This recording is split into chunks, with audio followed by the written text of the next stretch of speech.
I did have somebody one day look at me and say, do you literally go to bed at night and just wake up like thinking about all the ways that you can kill people? It's insane. If you look at my social media, it's the most inappropriate, dumb stuff you'll ever... Like yesterday, I spent half my day in a Michael Myers mask. Like, I don't know, just who I am.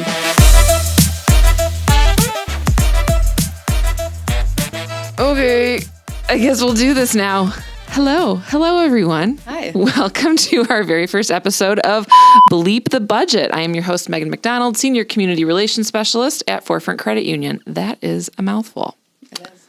An even bigger mouthful. I am here today joined by the lovely and talented Liz Belt. She is the mastermind and owner of Traverse City's Intrepid Cycling. She is an Army veteran. She's the vice president of nonprofit Charlie Golf One.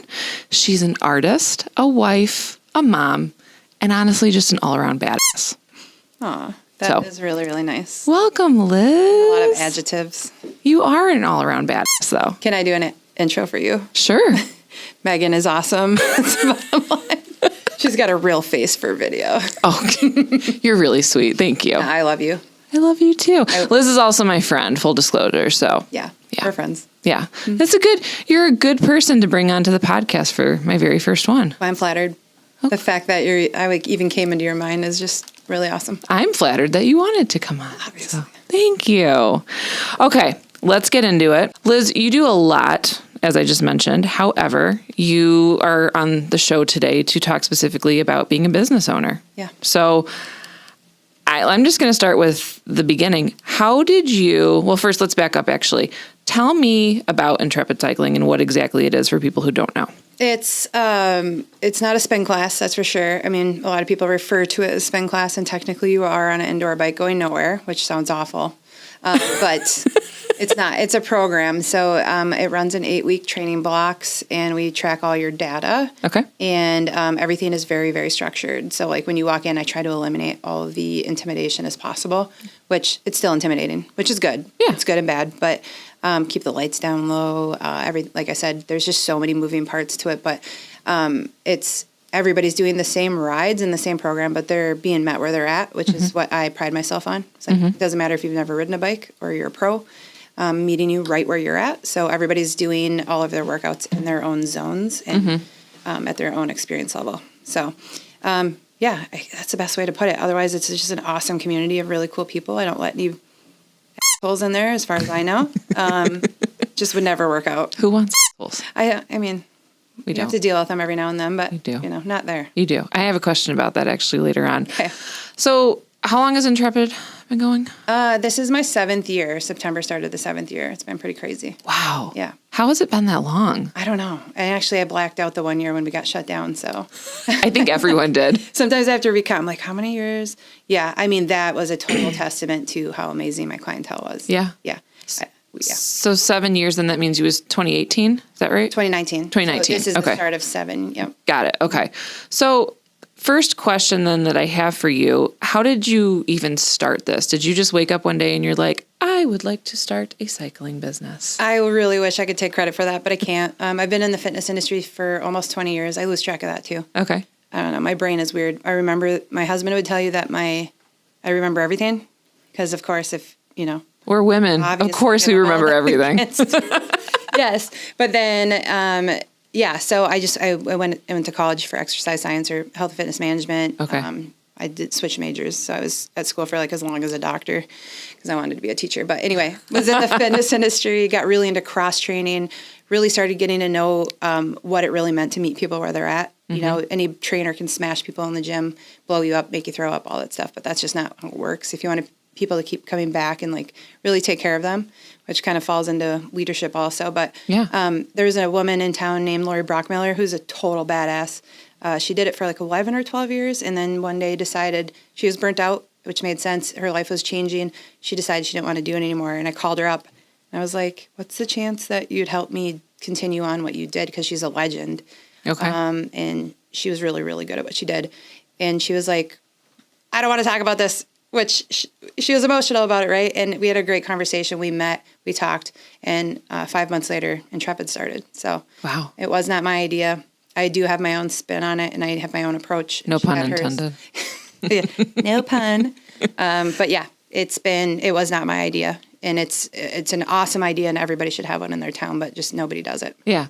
So you saw a need then for something like this in the community. Yeah, for sure. Well, and really continuing what she did because I saw how devastated her clients were too. Yeah. So I wanted to try to at first I wanted to be her. And then I was like, wait, I'm not the same person. But like, yeah. So she really, really catapulted me in and she mentored me and yeah. So that's awesome. Yeah. Cool. So what was step one then? Like, do you make a plan? Do you get a building? Do you buy equipment? Do you get a website, phone number? I don't know. Yeah, no, step one was literally like making sure I had a space to do it. Okay. And I found the space and it worked out. And it was in the old FML gym, which is not what you think it is. It's Fit My Life. What it stood for. I think I've always thought that it was. Yeah, I think there was a funny spin on FML. That. It was a great gym. It was one of the best facilities in town as far as I'm concerned, as far as gym goes. But they had a space upstairs and a loft. Not ideal because it was hot, but sure. That's where we started. And then after the shutdown from COVID, we lost our building. And then it was starting from scratch again. It was crazy. So. Oh, okay. Yeah. So building was step one. Building was always step one. And then from there, it was like just not impulse, but like my brain just went into action, which is like, for me, I'm really lucky in that sense where I put some pressure on me and I'm going to make things happen. Mm-hmm. So it was I had a 5-month-old baby when I opened. So I think he was like 2 or 3 months old when I found this out. And so it was very quick. It was very quick. Yeah. Wow. I mean, I'm a new mom right now and I have trouble remembering to change my clothes sometimes. Yeah. I can't imagine also starting a business. Well, people like me and you know this, is like when you have that crazy adrenaline brain, like that's when you do best. And it's not great when we're bored. So. Mm-hmm. Agreed. Yeah. Totally agree. So you got a building. Yeah. You had to have gotten equipment. Yeah. You got to build a website. You got to find clientele. I mean, that's all expensive stuff. Yeah. Yeah. How do you financially get yourself prepared for something like that? How do you do it? Because I know you, like, you're not a multimillionaire. No. I'm not a multimillionaire. Like, how does the average person just do something like that? Well, first of all, I'm going to start listening to your podcast so maybe I can learn something about finances. But I was also had like started my life over in 2013 after a divorce. So I was like kind of starting from scratch. New marriage, all these things are happening. And thankfully I have a very supportive husband, but shout out to Brian. Yeah.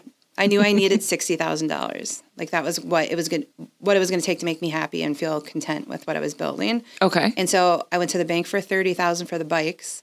And then I went to a human who invested in me and believed in me. That's awesome. And we literally met at a bar and he said, tell me what you're thinking. I told him and he wrote me a check. And it was, So that he didn't even really, he just believed in me. He didn't really want anything out of it. He had to add interest as a responsible business owner himself, but It was barely anything. And it was just, it felt like it was meant to be the whole way. That's amazing. Yeah. So, okay. So you built your budget, you 60,000. Mm-hmm. This is what I need to start. And then you got the things and you did it. Yep. And I had some really good connections to branding, graphic designer people. I had a little bit of retail experience in there. So like I took all of the stuff I learned over the years and managing other people's businesses and being a trainer. And I was like, let's go. And we did it. All right. I got to ask. It sounds like this was relatively, I'm sure you would tell me it's not, relatively smooth sailing in the beginning. It was. Was there any point in time that things were just absolute chaos and you were like, I can't do this anymore. I'm done. I'm out. I do have days like that, but typically it's because of self-care. It's not necessarily because of business. Okay. My clients, again, are so loyal to me and they believe in me. And I can feel that even when I'm giving my C game. I know when I'm giving my A game, but life has ups and downs, right? The beginning was amazing. And it was like, okay, if I build this, are they going to come? I hate that saying. Hate it. I didn't have any idea. Nobody knew me in the community. I was fairly new to town. And they, and Lori helped me. So I had her contacts. Mm-hmm. And people came and they either loved me or they didn't, right? Mm-hmm. I'm a different person. I'm very raw. I love that about you. That's why you're my first guest. Oh, thank you. But I also have a huge heart. And I really pride myself on caring about people. And I used to be like, this is too much for you. And now I like love it. And I hone in on it. But yes, the first time that happened was during the shutdown. Because I was like, I just opened my business in March, or I opened my business in September. Uh-huh. And March, we were done. And the service industry really got, like, host. Everybody Yeah. did, but the service industry especially. But I do have to share this. Yes. In March, the new block turned over. So every 8 weeks, that's the new payment and the new reservation for seats for the bikes. Okay. And everybody paid, and then they couldn't come back, and nobody asked for a refund. Like, it makes me want to cry. Nobody would take a refund. Really? They wanted to see me succeed. Yeah. That's amazing. It was amazing. And nobody knew what was going to happen with the economy. And there was a huge spike there for a while afterwards. But, like, people were just so awesome. Yeah. Well, and Emotional. that's not, you can be emotional. Yeah. Can I? Yes, absolutely. Okay. So that brings me to another question. How did you figure out the cost of your services and what you should be charging people? I matched a little bit higher than what Lori was doing, thinking that would work. Her business model is slightly different because she did cross training, strength training during her programs. Mm-hmm. So she would have cycling and strength going on. So my price point, I found out very quickly, was not enough. I mean, I think I was charging 3 structured rides a week, like way too low. I did end up getting a business coach who was like, "You're insane. Why don't you just do this for free?" Or for free? Well, he was joking. Oh, I'm like, yeah. Okay. For as much as you work. And then his concept, of course, as a business coach, and he's very successful, was double your rates and train half the people, and you'll make just as much money and work less. And True. That's actually real. I'm not a cutthroat business person. I'm never going to be. My heart's too big. I want to work with everybody. Payment plans are always an option. Paying up front is ideal. But I'm not good at that part. But I have raised my rates quite a bit. And would definitely say I'm still under the bar for Traverse City group fitness, if you want to go with that. Because it's not group fitness. It's so much more than that. Yeah. But yeah, it's a learning curve for sure. Yeah. Of like being a human being and wanting to work with anybody who's committed to like, this is my livelihood. So yeah. Yeah. Do you still have those days sometimes where you're just like, I don't know if I can keep doing this, or you just... I have those days for sure, but like it's all about self-care. Like I had back surgery back in January and I kind of went downhill, and it's been, you always have these ups and downs, and I'm not the person, I'm either like super fit and like crazy, or I'm like the other end of it. So I'm like, I'm not good with all of that all the time, but if I am taking care of myself, I feel like I'm fine. Okay. Like I jump out of bed at 3:45 in the morning. Stoked. I know you said you almost texted me at 4 a.m. today. I'm like, girl. I forget because I go to bed so early. It's no different than anybody else. Anybody in the fitness industry makes most of their paycheck from between like 4 in the morning and 10 a.m. Mm-hmm. And then anything after that's like usually a break. Okay. So it's pretty normal. You just have to go to bed really early and not have a nightlife. Yeah. So yeah, I understand that. With a baby, with kind of the same thing. Yeah, no, it's no nightlife. It's basically the same. Yeah. You gotta sleep when you can. Yeah. Yep. Totally. What is something about the small business journey that you would say no one warns you about? I'm like, okay, so here's what I'll tell you that I've discovered, especially the last year. In my business and most fitness industry like businesses, like when Planet Fitness came into town, and I don't mean this is nothing bad. They have a business model that keeps people paying. It kind of ruined it I used to work for Anytime Fitness. Okay. So like they kind of put a lot of people out because of their price range, right? If you're a reservation-based fitness and like in the reservation-based fitness industry where you're asking people to pay ahead or at the time of service, that's great. But there's a whole bunch of like office work that comes with it too. Mm-hmm. So in order for me to increase my business, I would have to have an electronic app to do what I do, which doesn't exist yet. And I would also have to have employees. But in order to be comfortable, I have to do all the work. So in order to keep my overhead low and my work worthwhile, I have to do it by myself. What they don't tell you is the part where like, keep your receipts, make sure you're in contact with your CPA, bookkeeper. My CPA, I don't even know how she hasn't fired me yet. Like, it's insane. It's a nightmare. And I always end up doing it pretty much by myself. But I've tried all that. It's like, how do you manage all of the training, which is the part you're passionate about, all the data, the people, the human relationships, and then on top of it, the person that is probably a subject matter expert in this is not me, but I'm still doing it. Yeah. But kind of half-assed. So that's the part. It's really, for me. The not fun part. Well, it's not that it's not fun. I enjoy actually all of it. It's just like at the end of my day, if I have a 15-hour day and I feel really accomplished and productive, there's still another 20 hours of work to do that I just don't have time for. Yeah. So that's the part where you're like, oh yeah. Yep. How do you handle the haters?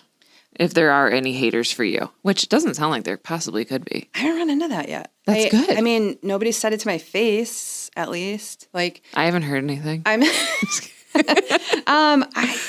Okay, here's how I look at it. People are people. You're going to have your people that blame everything but themselves on problems, and I can see that. Like, you have some work to do. I'm not going to take this personal. If somebody's perception is they weren't taken care of and that your experience wasn't what they wanted it to be, you have two outcomes. One, the person's like, I can't do this. This is too much. Or you have the person that's like, everybody else's fault, and I'm going to blame you for it. But I can see right through that. And I don't take it personal because I know it sounds really condescending, but like people are like, I'm going to pray for you or whatever. Like, I'm going to hope for the best for them because like, if you're living your life where it's everybody else's fault, like probably not going to get real far. That's got to be an awful way to live. And so I just don't take it personal. Okay. Got to have a thick skin, I guess. Yeah. I don't know. I wouldn't even call it thick skin. I would just look at like people for what they are. And I also don't even judge them. Like, yeah, immediately it hurts. Like, I've had some feedback where I'm like, oh man, that sucks. But my response always is, if that's your perception, that's how you feel. Like, I can't change. I'm not going to try to change that. I'm just going to accept it and say, hey, if you ever change your mind, come back. I'll give you a discount. Yeah. I'll change your mind, you know? But I don't know. If I have haters, they don't tell me to my face, so I don't get hooked up on it too much. I don't think you have haters. I'm willing to. No, I'm positive I do, but I just don't care. Oh, that's okay. When you have good intentions and you lead with your heart, it's hard to be like mad about the way people think about you because they either don't know you or they haven't taken the time to get to know you. If you don't have an answer for it, don't worry about it. Weirdest thing that someone has ever said to you about your business, if you've ever had anything like that. Oh my gosh, it's constant. I mean, really? They swear at me all day. Wait, you just said you don't have haters. I mean, and because they're Or are they swearing at you in a loving way? It's like flattering, okay. Of course. But yeah. Well, they named it the Pain Palace. So that's the name of the studio. But like, I did have somebody one day look at me and say, do you literally go to bed at night and just wake up like thinking about all the ways that you can kill people? And I'm like, well, death is pretty dark, but like it was funny the way they said it. I mean, there are so many one-liners. It's insane. If you look at my social media, it's the most inappropriate, dumb stuff you'll ever. Like yesterday, I spent half my day in a Michael Myers mask. Like it's just who I am. As you're like on the bike. Yeah, no, I was like, at people? walking around the room and like a bunch of people videoed it. It was pretty funny actually. That's like, hilarious. After I saw it, because Michael Myers like he keeps a straight face. And he walks really slow, but yeah, I thought about wearing it here. I mean, you could have. I know I should have. Yeah, that would have been funny. It's just weird stuff. I don't know. I just don't take anything. I feel like cycling's awesome, and it's awesome for everybody, especially like if you have knee issues or like you can't run anymore. But at the same time, we have to take it serious, and I want to see gains, but I want everybody to lighten up too, because life is just so short. I want to call this kind of section of our show the Share the Love section. Yeah. Who or what influenced you the most in this journey, would you say? Oh, gosh. I'd have to go all the way back to like the military days. Really. Yeah? Yeah, because I had so many people around me that, not so many, but a few, I guess I could go all the way back to 7th grade, actually. Teachers and mentors in my life that just stood out because I wasn't an easy kid. I was ADD, hyperactive, like crazy, bad attitude. You weren't easy? No.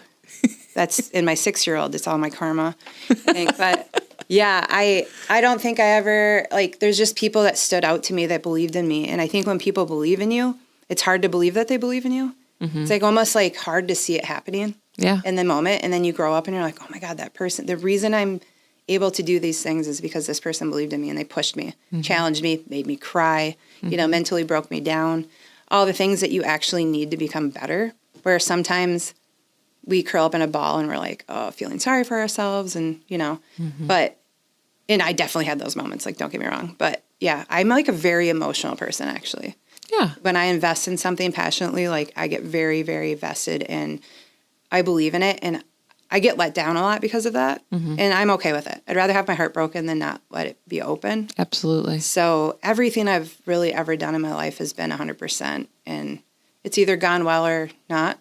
Mm-hmm. And, not everything, like sometimes somebody told me one time, like everything really great has an end, but you can kind of get to choose how that ends sometimes. Mm-hmm. I've never been good at that because I just get too involved and then I become sensitive when I put all the work in sometimes. So yeah, it's a small but very, very amazing group of humans that have had that effect on me. Good. Yeah. And I think it just built up to that. That's awesome. Love it. Any dream collaborations that you would love to make happen? Yeah. I've got a few of those. Yeah, I definitely would love to own my own gym space with the studio. Okay. This is a tough town to do that in, space-wise, building-wise. So beyond and franchise. the cycling then, like you want. I want to, yeah, because I still strength train too. Yeah. Yep, I still do that under the gym that my building's in, my moves. They're awesome. So I use their space to personal train, but yeah. And they know this too, so I can be open about it. But yeah, that's the ultimate dream on top of like possibly franchising, because I think this program would be really good in every other place. Yeah. But it is. It's super cool. I also noticed in your website, you call yourself the cycling fairy godmother. I kind of love that. That was a joke that somebody else called me, and I was like, oh my God. I can't even believe I repeated that. But, it's awesome. Well, you wrote it. It's in your Meet Liz belt. It's a joke, though. Like, it's an inside joke, which is my whole life is an inside joke. Yeah, I never take anything too serious, but yeah. Is that another piece of advice you'd give? Don't take everything too seriously. I don't take anything serious, which is like my toxic trait, too. Oh, Is that what they call it? The kids call it these days? I think so. I don't know. Talk tick.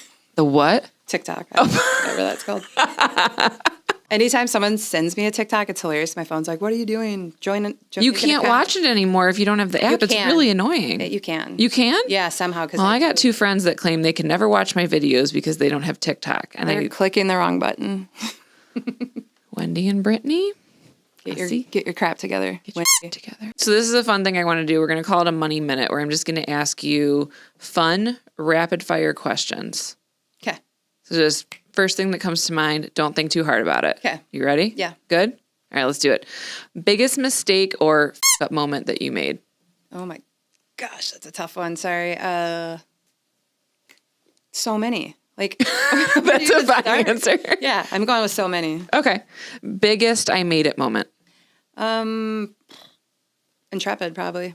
Okay. Just starting with Intrepid. Stupidest purchase. It's okay. Do it. I'm so slow right now. See? ADD. Oh my gosh. Oh, my daughter's truck, for sure. Yeah? Obviously. Yeah, it's been a nightmare. But okay. One thing that was worth every penny. Babies? Okay, that's a good answer. That's a lot of money. Yeah. There are a lot of pennies there. Yeah. What song is playing on your most chaotic work day? Times like these, Foo Fighters, for sure. All right, good one. In one word, describe your spending style. Terrible. Finish this sentence. Money is... Unfortunately, it's life. It's depressing. That's fair. Yeah. That's fair. Wrapping things up then, what is your biggest piece of advice for someone who wants to do this, but they just have absolutely no idea where to start? We're talking business? Yeah. Just do it. SBA is awesome. I've never used them. Who? Who'd you say? Small Business Association. Okay. Yep. I've heard nothing but good things. I get their emails. I read them sometimes. I'm very unorganized sometimes. So I would say you have to meet yourself where you're at. So if you're very, very OCD organized and want to take it slow, then you have to take it slow. The biggest thing I see about people who have like awesome business concepts and like have something that I know would crush it is they don't do it.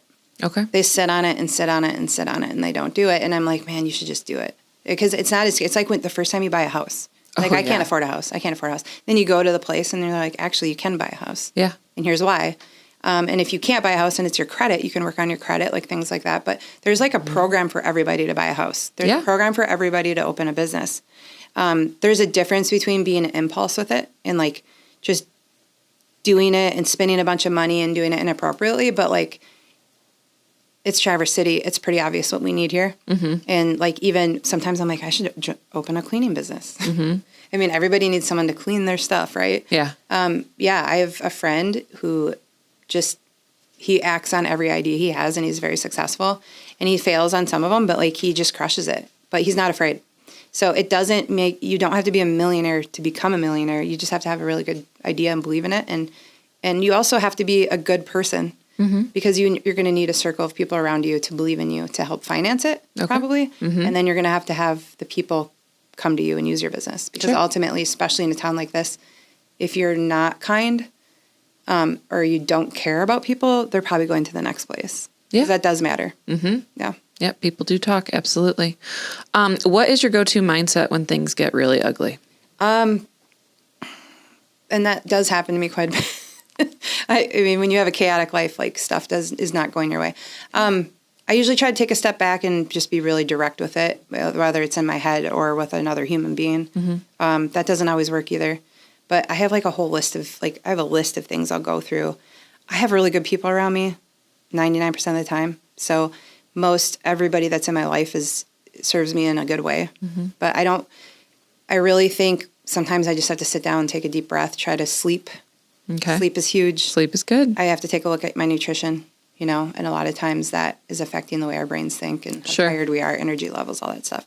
But yeah, I mean, really it's looking at things for what they are instead of telling stories in our head about what they could be or what we think they are. There's a difference between, like Mike Manson, I think is his name. Have you ever read his books? He talks about your thinking brain and reality. Okay. And a lot of times when people are failing, they let their thinking brain take over. And that creates this false reality. And I think that's awful to do to yourself. And you should give yourself a little grace with it. But, things probably are more simple than people think. So I always kind of come back to simplicity. Okay.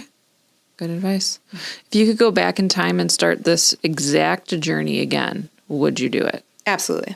I love that. Yeah. I love how quickly you said that. Absolutely. Why? Why are you so confident? I just love people. Like I said, it's easy to jump out of bed when you have people like waiting for you to teach them things and like coach them and fire them up. I mean, who gets out? People started showing up this morning at 4:30 in the morning, right? That's not because they are showing up to nothing, So I don't often give myself a lot of credit because I try to keep my ego in check. But the fact that I get to see hundreds of people a week, like, how cool is that? I'm so lucky. It's awesome. Yeah. And even on the hardest days when I'm like, I don't even know if I can wake up today. Like, it's still enough to get me out of bed. I think I've been late for work 4 times in 7 years. Oh, wow. And they love it. They love you being late? No, they love it because then they can make fun of me. Sure. Because they're like, you're a real person, it's nice to know you're a human, Liz. Well, yeah, of course I'm a human. But yeah, it's always interesting. So that's awesome. Cool. Last question. Would you do anything different? With my business? Yeah. Not yet. No. Okay. No. There's no. I think you might be my spirit animal. I have always said, Your spirit animal. since I met Liz Belt, I was like, I would like to be Liz Belt when I grow up. That means a lot. Really, what you see is what you get. But the emotional side of things, like you can't have all the things and all the people and all the stuff and not get hurt sometimes, right? Yeah. Yep. Yeah. Well, you're awesome. Well, thank you. That's too much. You're awesome. Nah. No, you're awesome. You're awesome. No, you. Well, that is our first episode of Bleep the Budget. I hope you liked it. We've got more to share coming up. So, yeah, thank you, Liz, so much for taking the time to come on. Appreciate it. And thank you for being so raw and honest about your journey. I know not everyone is willing to share stuff like that. So, thank you so much. Truly my pleasure. Thank you. I hope someone got something out of it. And that is it for Bleep the Budget.